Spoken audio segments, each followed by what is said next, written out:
Assalamu alaikum friends, how are you? Welcome to IAS 33 earnings per share. So, this standard is a standard which does not come very frequently compared to other standards. For example, IFRS 15, which is revenue, or IAS 16, or IAS 38, IAS 36, right? But you never know when it comes, right? There have been in the past paper, there are questions when it came, the IS 33, but it does not come always. Like not tested every year frequently, but in between the session, sometimes it comes, right? This question pops out, and it is not too big, not too small. Okay, so in this standard, we are going to go through the bonus issue, the right issue, how to calculate EPS when your number of shares changes, right? So your shares could change if there's a bonus issue, if there's a right issue, then your basic EPS, your diluted EPS, all those things we are going to calculate under IAS 33. Okay, so let us start IAS 33. And this, you should know that IAS 3 does not is not applicable for any business. Okay, for example, SME, we have a separate standard for small and medium enterprise. Okay, SME, there we are not using for in that those, right, SME companies. IAS 33 is not applicable. Okay, so you should know that IS 33 is applicable only for the listed entities. Okay, so this only applies to the listed entities. Okay, not any if it's unlisted, IS 33 does not come means because we don't calculate earnings per share for unlisted companies, so IS 33 is also not used. But you should understand, if private entities choose to disclose EPS, okay, they are not required, but someone might voluntarily want to disclose EPS. In that situation, IS 33 will help you. Okay, now let us see the investor's perspective. Okay, so you have been given an EPS, the both basic and diluted EPS for 2000 and 2001. Okay, and EPS is always presented as cents per share. Now,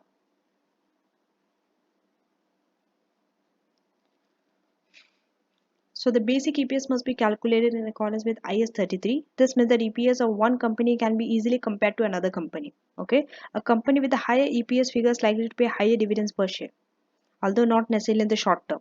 Okay, so higher earnings per share means they are paying higher dividends per share, even though it is not necessarily okay the short term. So this helps investor to decide whether to buy, sell, or hold the company's equities. Why do investors want the EPS figure? To know what? It tells how well your company is performing. Okay, so this tells the investor whether they have to sell the shares, whether they have to buy the shares, or whether they have to hold the company's share. That's why EPS is a very important figure for the listed company. Right? It's a requirement that you give EPS in your financial statements. Okay, many companies look to invest in companies with a steadily increasing EPS figure. Right? When your EPS figure is increasing, it's a good sign. Investors want to invest in those companies. But if it's the other way around, if it is on year decline, cottage groups year on year decline may cause concern. Let us see. Yes. So if you see your basic EPS from 23.8 cents to 17.4, it fell down. Same for the diluted EPS from 22.4, it fell to 16.3, which is not a good sign. Okay, EPS falling down of EPS is not a good sign. That means you are paying lower dividends now. Okay, so this is an area of concern. So further analysis of the financial statements is required to assess the reasons for this. Okay. Now, investors are interested in what future returns. That is the reason they use EPS to calculate other ratios. So you should know that EPS can be used to calculate other ratios also. EPS also comes under your ratios. Okay, earnings per share. So make sure that you know the formula of earnings per share, the formula for it. So through EPS, okay, this is a very helpful hint. Through this, you can calculate this ratio also. What is it? Oh, wait, just yes. So through EPS, you can calculate price earning ratio, PE ratio. Okay, you see, using one, you can calculate another ratio. It is linked. And you should also understand what a high PE ratio suggests. Okay, not always calculation. This question can also come as a discussion. Okay, for example, a company might be given a high EPS, so you might be asked, what does it suggest? Okay, so you should know what an high EPS suggests. It suggests that the market is confident about the entity's future prospect. High PE ratio is always preferred. It's a good sign. That means you are going to perform well in the future. There's a good prospect for you in the future also, that you are going to perform well. Market becomes confident looking at PE ratio if it's high. So it is important to remember that the market can be wrong, as was the case with the dot-com collapse at the beginning of the 21st century. Yes, just basing your decision based on PE ratio is not a wise decision, because it can the figure can be wrong also, right? And we have some examples. That's why the market collapsed. .com, right? Now let us go to the basic calculation. So the important thing is here, basic calculation. Okay, in your basic calculation, so we have the actual EPS is called the basic EPS. Okay, so this is the formula. Make sure that you remember this formula. Highlight it. Okay, remember this formula. The formula is profit or loss for the period attributable to the equity shareholders divided by weighted average number of ordinary shares outstanding in the period. So it is like profit divided by number of shares. Earnings divided by shares. Earnings per share. That means earnings divided by number of shares, total number of shares. Okay, so earnings means what? Your profit or loss only. That is only your earnings, right? So earnings divided by number of shares, that is your EPS. So profit for the period may be reduced. Now they are talking about the profit. This is the numerator they are talking about, your earnings. This may be reduced, must be reduced, or a loss for the period must be increased. For any irredeemable preference dividends paid during the year. Let me highlight this whole thing. Please read the sentence again. If there's a profit, it has to be reduced, and if it's a loss, it must be increased. Why? For what? For irredeemable preference dividend. So for okay, so from if you have an irredeemable preference dividend, you minus it from profit, right? Because definitely you have to pay the preference dividends, right? From where? From the profit. So your profit will be reduced. And also if it's a loss, if it's not a profit, if it's a loss will increase. Okay, that means because a minus figure, loss is already a minus figure. So when you deduct your preference dividend, your losses increase. Okay. If and it's an irredeemable preference dividend, please understand, note the word. Okay, maybe I can highlight this in a different color for you.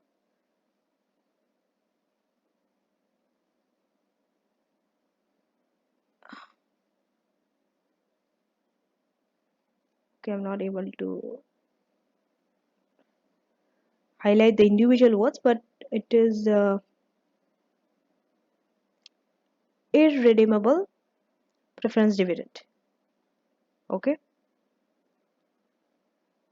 because there are two types of preference dividend. One is redeemable, one is irredeemable. If redeemable comes, then you don't deduct, but if it's irredeemable, then only you deduct it from the profit. Okay, next, if an entity prepares consolidated financial statements, okay, that means a group financial statements, then EPS will be based on the consolidated profit for the period attributable to the equity shareholders of the parent company. Total consolidated profit less the total profit attributable to the NCI. Please understand this. If it is consolidated financial statements, what happens? EPS will be based on the consolidated profit. That means you take the profit of whom? Total consolidated profit less the profit attributable to the NCI. Okay, this one. Because you want only for the profit for the parent. Okay, so consolidated profit for the period attributable to the equity shareholders of the parent company. That's why the profit which is attributable to the NCI, you are deducting it from the total consolidated profit. Okay, only the parent's share is there, profit. That is only you are taking to calculate EPS, earnings per share. Okay, when it's a consolidated account. So the weighted average number of shares takes into account the timing of share issue during the year. So to calculate the weighted average number of shares, you have to take the timing. Okay, there's an illustration for it. How they have given you, it is illustrated like this.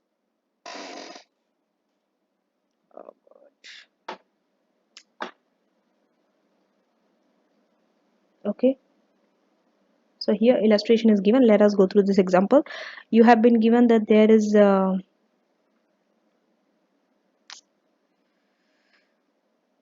20,000 shares at full market price. Okay, and you have been given profit attributable to the ordinary shareholders 31st December for 2007 and 8, and also number of shares issued from 800 to 1 million. Okay, now calculate basic EPS for both 2007 and 2008.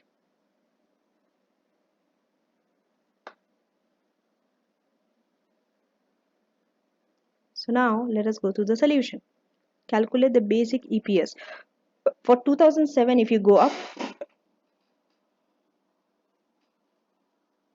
it is 460 divided by 800. Okay, so it is this profit, this 460 divided by this 800, which will give you 57.5 cents. And when you go to the 2008, okay, 2008, since you have issued shares at 1st of July 2008 and year end is 31st December 2008, it is in between the year, so you cannot take 550 divided by 1 million like how you did for 2007. Here you need to do a further working. What is that working? Only for 6 months. Okay, from July to December. So July to December is 6 months. So that's why you have to take only the 6 months of the number of shares and 6 months of the earnings. Okay, so now you are dividing it. So when you add together, sorry, wait a minute. I'm sorry, not the profit. This 800, okay, from 2007, okay, until 30th June 2008. So 6 months. You are taking from this number of ordinary shares, weighted average for number of ordinary shares only, okay. So 6 months from this 800 and 1 million from this, okay, and add together both and then 900. This is the weighted average. So now how much shares you have issued? You have issued 200,000 shares, okay. They have been issued at full market price but have only attributed finance for half a year. A weighted average number of shares must be calculated. The earnings figure is not adjusted, okay. So earning figure is not adjusted. Now let's start with the bonus issue. There are two types of issue. One is bonus issue, one is right issue, okay. What is bonus issue? Let us go through this, because bonus issue and right issue both changes your number of shares, okay. So if your number of shares changes, your EPS will change. That's why we are studying this. We have to go through this bonus issue and right issue also under EPS, okay, and IAS 33. So we know that if bonus issue is there, what happens? Share capital increases, but there is no change in cash, okay. Cash will be same. No impact on cash. Because no cash has been received and therefore there is no impact on the earnings. This means that bonus issue reduces EPS. Okay. Please understand this again. Because of bonus issue, share capital increase. Okay. No impact on earnings. First of all, understand one by one. Share capital increase. Your number of share comes in the denominator. Okay. And no impact on earnings. Earnings go in the numerator. So earnings does not change, but your denominator is increasing. Okay. So that means your number will fall down. EPS will fall down because you are dividing by a bigger number now. So when you divide something by a bigger number becomes smaller and smaller and smaller. If you're not understanding it, how? Just for imaginary or for example, put your own numbers and try and see. 1 divided by 2 is 50%. But if you divide 1 divided by 5, it is 20%. So you see the number from 50 to 20% it fell down. Why? Because the number in the denominator increased from 2 to 5. But numerator remains same, 1 and 1. Okay, so like this you can try examples and see yourself, okay, that how EPS will fall down. Because when numerator does not change and denominator increases, your final answer will fall down. Therefore bonus issue, at the end, this is the conclusion you have to remember. Bonus issue reduces EPS. Okay, so for the purpose of calculating basic EPS, bonus issues are treated as if they have been always been in issue. The easiest way to do this is multiply the number of shares outstanding before the bonus issue by the bonus fraction. Okay, what do?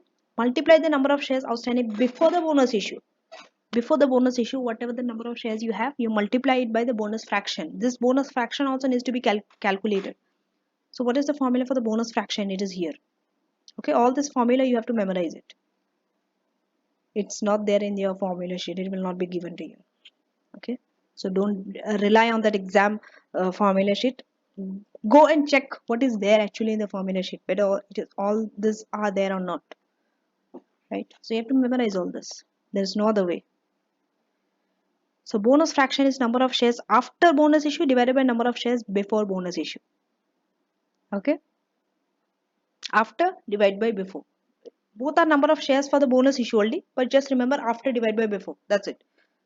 The rest all you can fill in the blanks, right? So EPS for the comparative figure must be restated. It must be changed, adjusted, even for the comparative period. Okay? The easiest way to achieve this is to multiply the EPS figure from multiply the EPS figure from the prior year's financial statements by the inverse of the bonus fraction.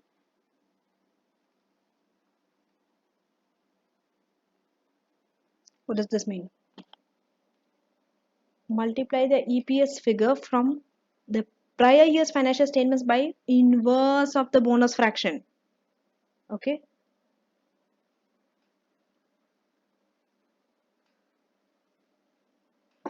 Inverse of the bonus fraction means 1 divided by that fraction.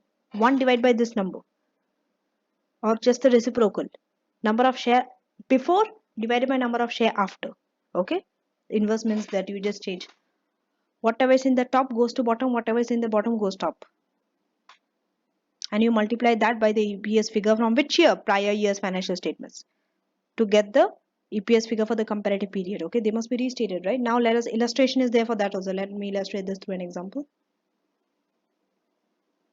Bonus issue. Okay, so the bonus issue is for one new share for every 5 existing shares. Okay, so you have been given number of shares and the profit. Now required two things: calculate basic EPS, then calculate the prior year comparative EPS figure. So first we'll calculate the basic EPS. Okay, so the basic EPS, if you see, there's a working for it. Okay, okay, and on top of that, for working one we have working two. Okay,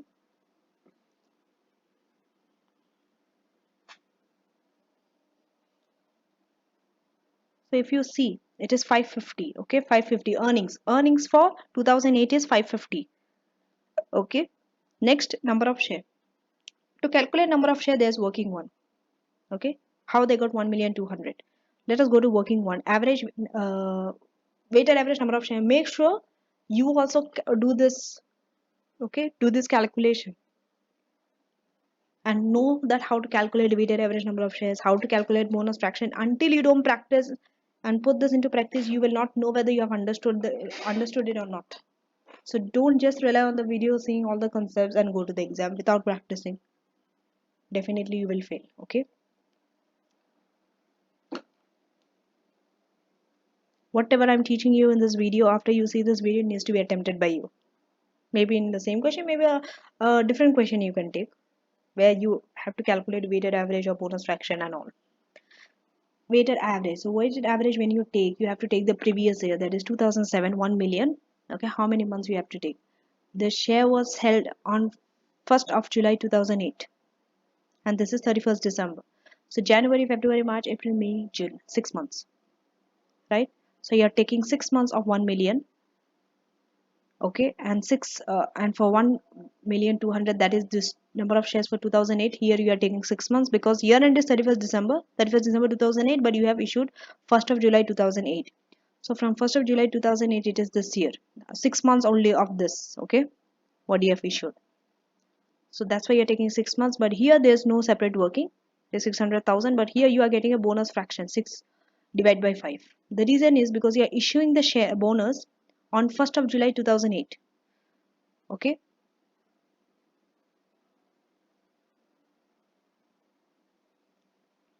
so when you're issuing the bonus, this thing,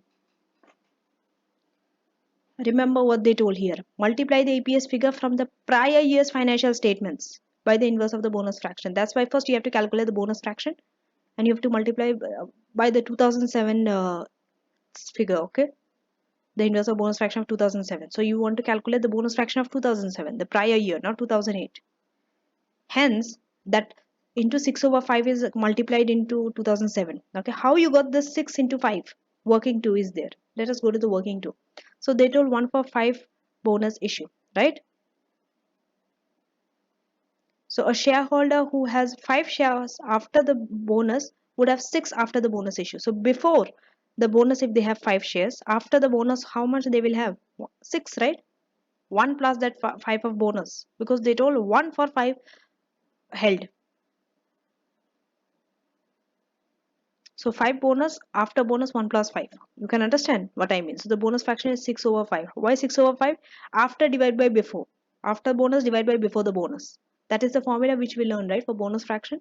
So after bonus it is 6. Before bonus it is 5. 6 divided by 5. This is the bonus fraction. And you multiply here in 2007's figure with 1 million into 6 months into 6 over 12. Then you are getting 600,000. Okay. So weighted average number is 1 million, 1.2 million. You're taking it into the number of shares, dividing this, and this is your EPS. EPS you always have to write in cents, 45.8 cents. Okay. Now let us go to part B. Part B. What is the requirement for part B? Prior year comparative. So what was the EPS in 2007? For 2007 you have to calculate the EPS.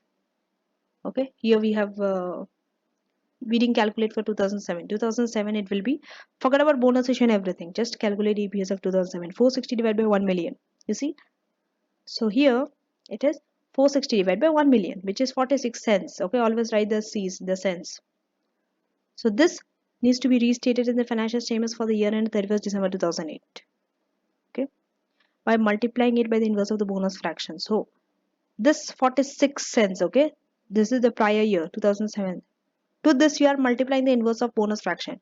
Bonus fraction is 5 or 6 over 5. So inverse will be 5 over 6.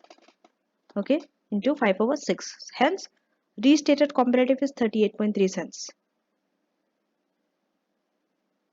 Okay.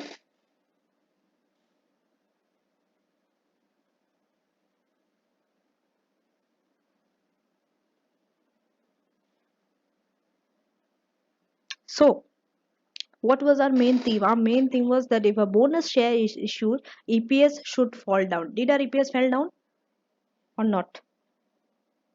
It definitely fell down. How? How? Look at our 2007 EPS. It was 46 cents. 2008 EPS is 45.8. So from 46 to 45.8, it fell down. Because why? Because bonus issue was there. We have told that when bonus issue is there, EPS will fall down. Okay.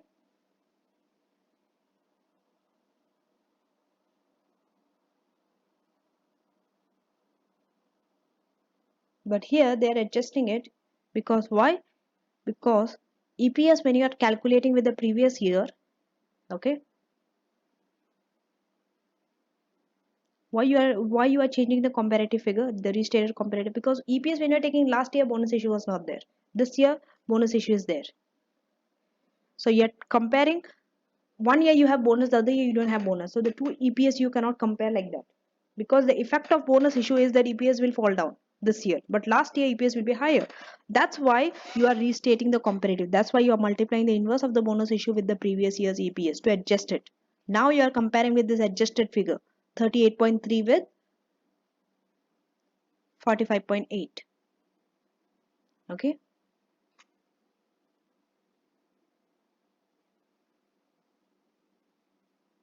So you can see here 46 and 38.3. It is falling down. It should fall down. The restated comparative will definitely be less than 46, because bonus thing was not here. But now you are including the impact of the bonus. Therefore, your EPS from 46 to 38.3 fell down.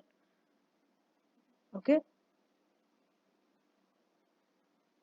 So now let us go to the right issue. Bonus issue is over. Right issue. Okay.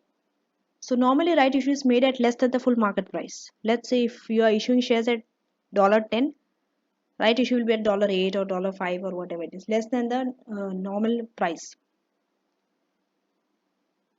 So it has the characteristics of both. One issuing at a full market, the other one is with the bonus issue. It takes the characteristics of both together. So as already seen, the easiest way to deal with the bonus element is to calculate the bonus fraction and to apply this all shares outstanding before the right issue. Okay. So now this is the bonus fraction for the right issue. And this is the formula. See, there are two things which you have to know. One bonus fraction is for the bonus issue, another bonus fraction is for the right issue. and the formulas are different. Both formulas you have to memorize. Okay, that one was for bonus. What was it? After bonus divided by before bonus. Here, when it's coming to the right issue, here also it is before divided by after only, same, but it is not bonus issue anymore, it is right issue. So market price per share before right issue divided by theoretical market price per share after right issue. What is this theoretical market price? We'll find out. Okay, so now here, same like how you did for bonus issue, comparative must be restated because the impact of right issue might not be in the previous year but in this year. So when you're comparing the two EPS, it's wrong. Definitely the last years will be higher and this year will be lower. So the easiest way to achieve this is to multiply EPS 3 from the previous financial by the inverse of bonus fraction. Same like how you did for bonus issue. Inverse of it you multiply by the EPS of the last year. Illustration 3 is there for that. So here they are issuing one for every two existing shares at 1.5. Here because it's right issue, it will affect your cost. You will be given a price for the right issue.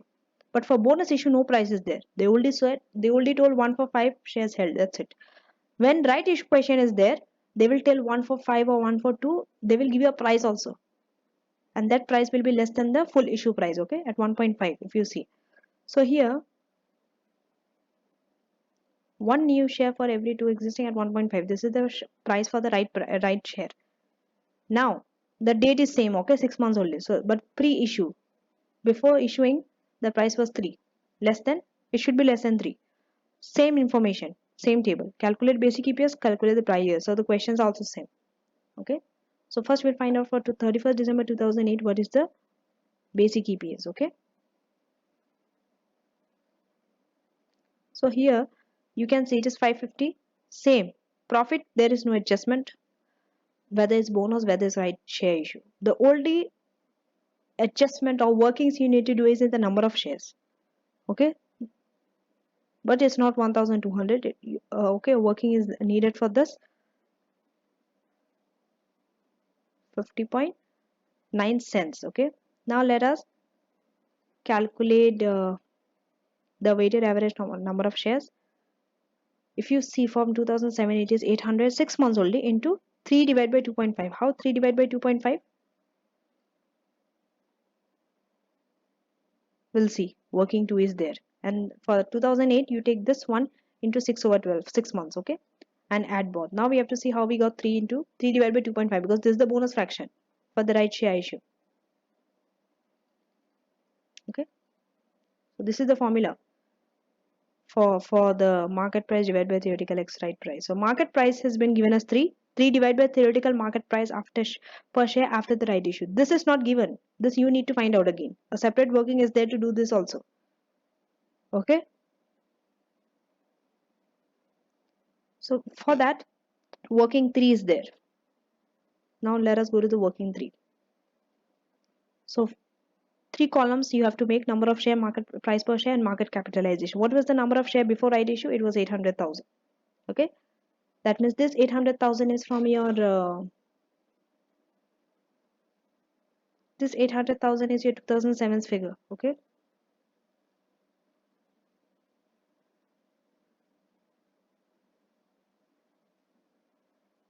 after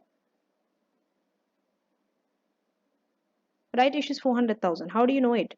Because they do one for every two. That means half of 800. 800 divided by 2 is a 400. So add that with this, and number of shares 1,200,000.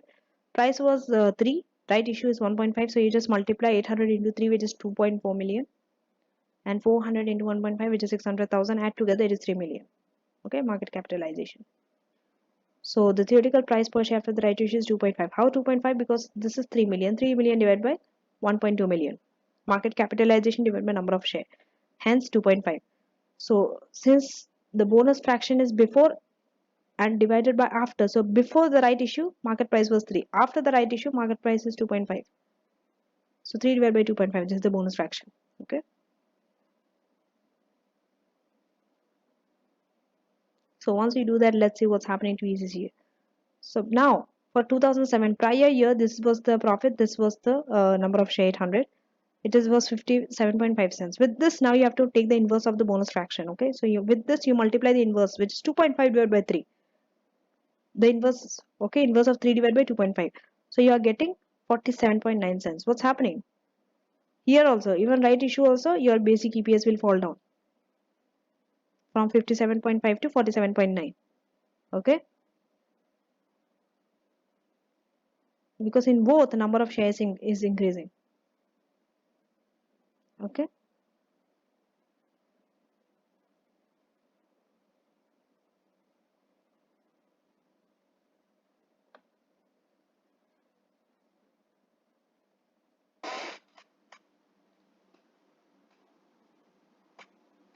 just in other words, if you want to compare, just see this is 50.9. Okay, for 2008, and this is for 2007, it is 57.5. So from here to there it is reducing, falling down. Okay, because of right share issue. Now coming to the diluted EPS, all this while we were discussing the basic EPS. Now coming to the diluted EPS. Okay, so you know that many companies issue convertible instruments. For example, you can convert the debt into equity or equity into debt. Okay, so most companies issue convertible bonds or options and warrants that, okay, that entities that entitle their holders to purchase shares in the future at a below the market price. You can purchase all this. Okay, that means the right is given to you to purchase this at below the market price. But when these shares are eventually issued, the interest of the original shareholders will be diluted. That means diluted means it will go down, it will decrease. Dilution. Okay, what is the meaning of diluted? It will become less concentrated. It will reduce. Okay, so that's what it means. Dilute, reduce. Okay, so when shares are issued, interest of the original shareholders will fall down. It will reduce, diluted. So this dilution occurs because the shares will have been issued at below market price. Definitely, because the shares which are issuing are below market price. So since you are issuing below market price, the control will dilute. It will go down because more and more shareholders will come when you're issuing shares. So when more and more shareholders comes, your control reduces and reduces. The percentage of you controlling reduces and reduces. It becomes diluted. Let's say you are four shareholders in a company, each holding 25%. Now another shareholder comes in. Five, it becomes five. So now earlier you were having 25%, now it will be 20%, each having equal number of shares. So 20, 20, 20, 20, 20. So from 25 to 20%, your number of shareholding reduced from 25 to 20%. It became diluted. That is what is known as diluted shareholder EPS. Okay, diluted EPS, dilution. So the dilution occurs because shares have been issued at below market price. Okay, all these things are not needed. Why dilution is occurring on all those things is not needed. Okay, examiners indicated that dilute EPS will not be examined in detail. Wow, so that's a relief for you that it will not be given in detail to you. But students should have an awareness of this topic as summarized below. That means whatever is summarized below, you should know. Should have knowledge of it. What is it?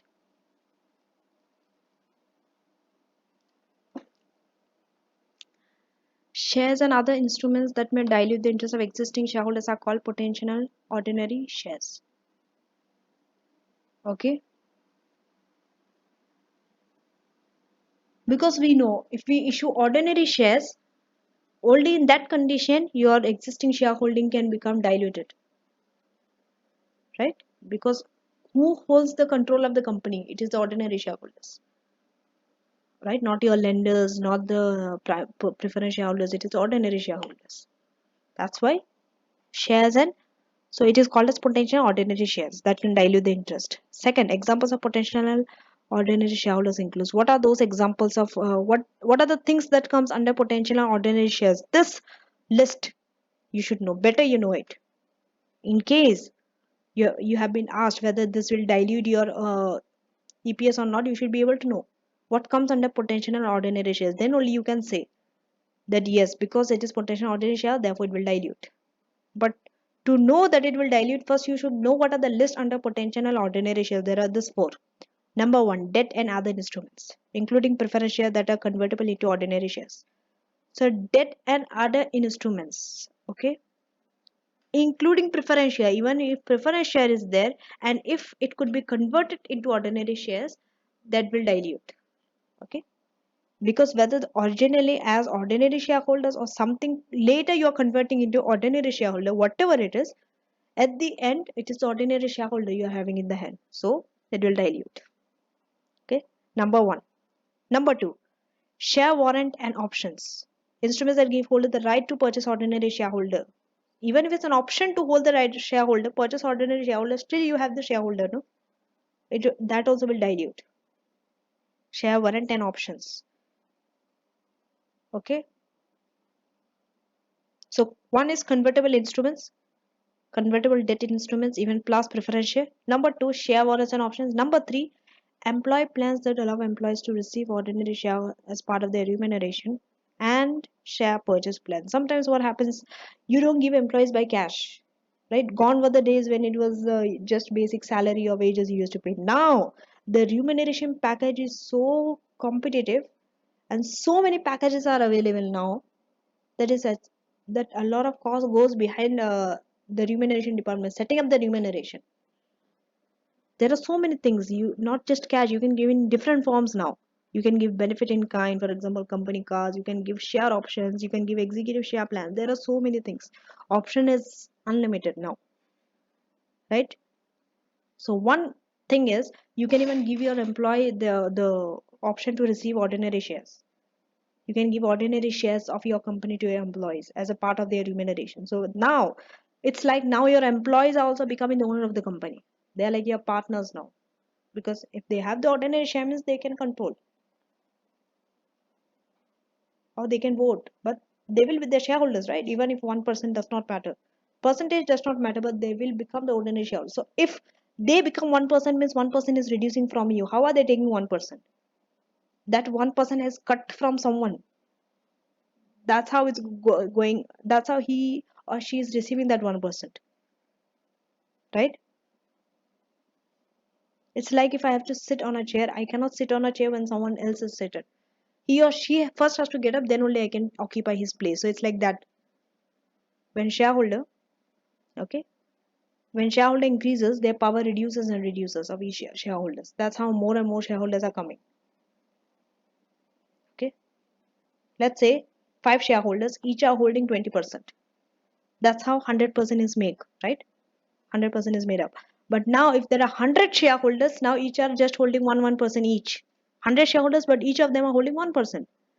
Before it was 20 because number of shareholders was less. Now because number of shareholders increased to 100, each one is holding 1%. So their shareholding is reducing from 20 to 1%. By 19% it reduced. Okay.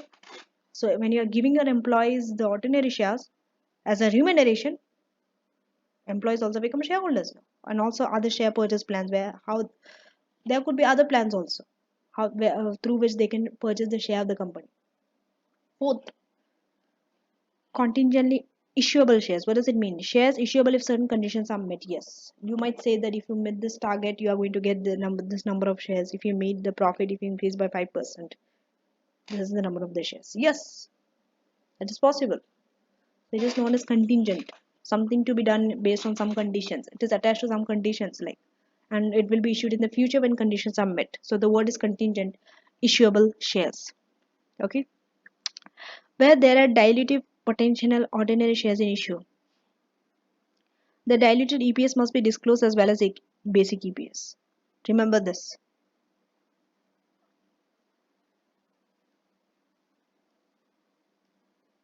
When there's a dilutive potential ordinary shares in issue, what happens?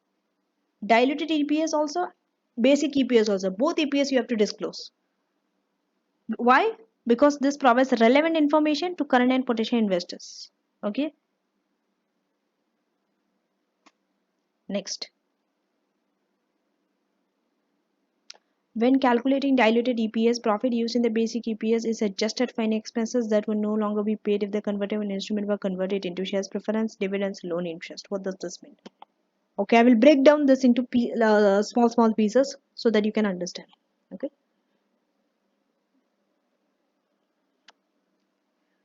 when you are calculating diluted EPS, okay, so the profit figure which you have used when you were calculating basic EPS now needs to be adjusted. when you're calculating the diluted EPS. Why it needs to be adjusted?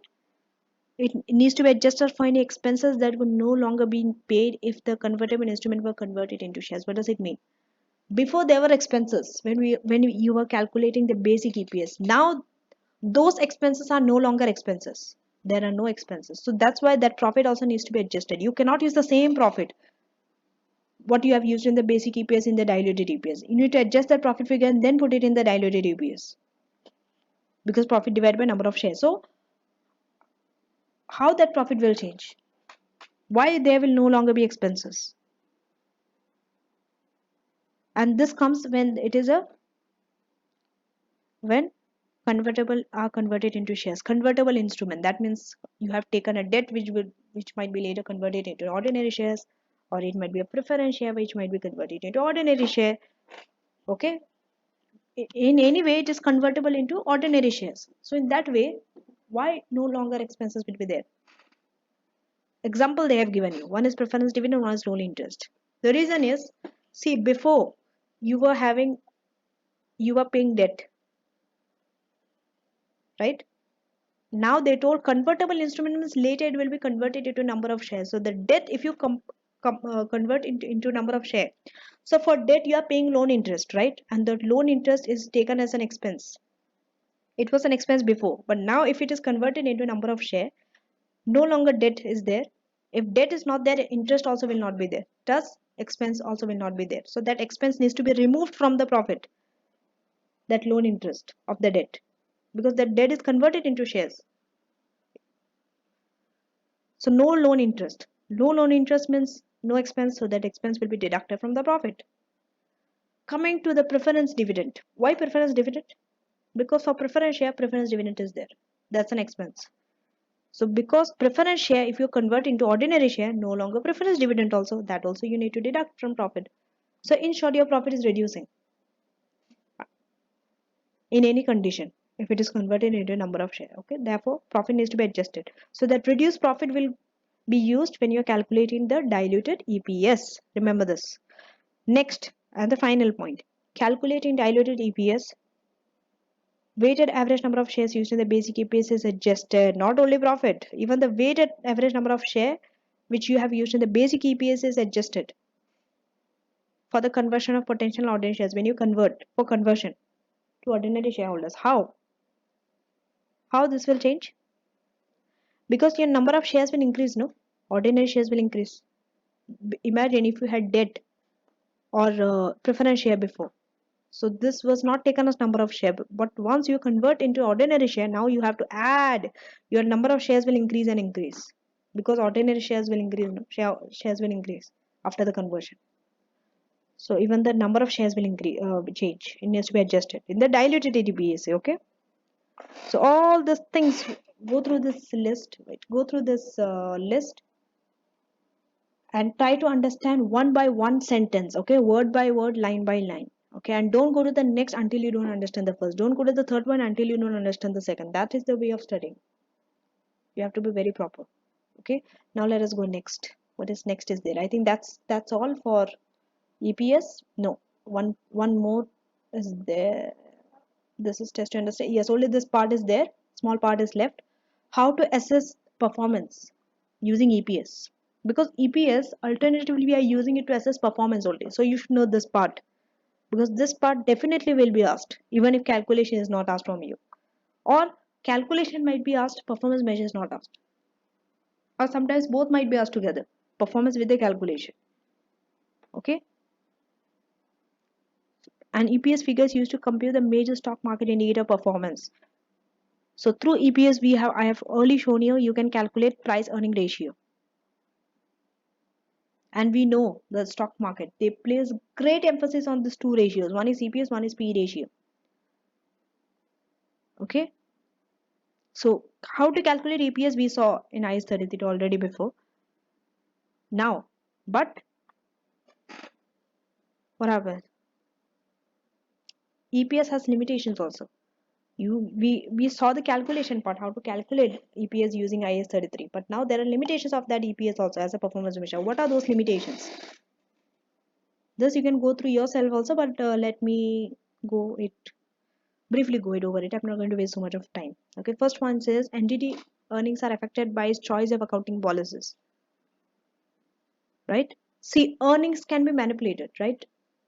Earnings per share. So definitely earnings will go in the numerator. For to calculate that earning, we are using different accounting policies, right? Profit figure can be manipulated. Why? Because accounting policies are used. For example, depreciation, in your impairment, in your amortization, all these are expenses which goes in profit and loss account, right? It reduces your profit. But to calculate those expenses, depreciation, amortization, impairment, we are using certain accounting policies, which is our own professional judgment. It is subjective. No evidence is there how we got it, right? So because we have a choice of accounting policies, it could be manipulated. We can change the accounting policy and manipulate the figure. For example, if we want to increase the profit, we can reduce the depreciation by using some other accounting policies which might not be consistent with the previous year. So like this you can change. So because that earnings is changed, that's why EPS is not a good figure, appropriate thing to see the performance of a company. Okay, so it's not always appropriate to compare EPS of the different companies to see that this company is performing better or not, or the other company, because one company might do follow one accounting policy, the other company might follow some other accounting policy, and based on that they both have calculated EPS, so it's hard to compare, right? Isn't it? Second, does not take into account inflation. Okay, so even the growth in earnings may not be true growth. See, when we are calculating earnings, okay, we say that 5% growth, 10% growth in profit. How do we know 5%, 10% from next year? It's just a prediction, right? And it might not be true also. And also it does not take into account inflation. See, our profit figure will be distorted because every year our sale price will be affected, our cost will be affected because price might go up. So if price goes up, sales fall down because of the increase. Because we always take the number of quantity we are selling. But sale price also changes. Because of that, our cost price also changes. So cost and revenue will change, based on that profit will change. But EPS, earnings, when you are taking that profit, we are not taking into account inflation. Okay, we have ignored. That's why it's not a true figure, because we know in reality inflation does exist. Okay, EPS does not provide predictive value. Predictive value means through that you cannot predict future.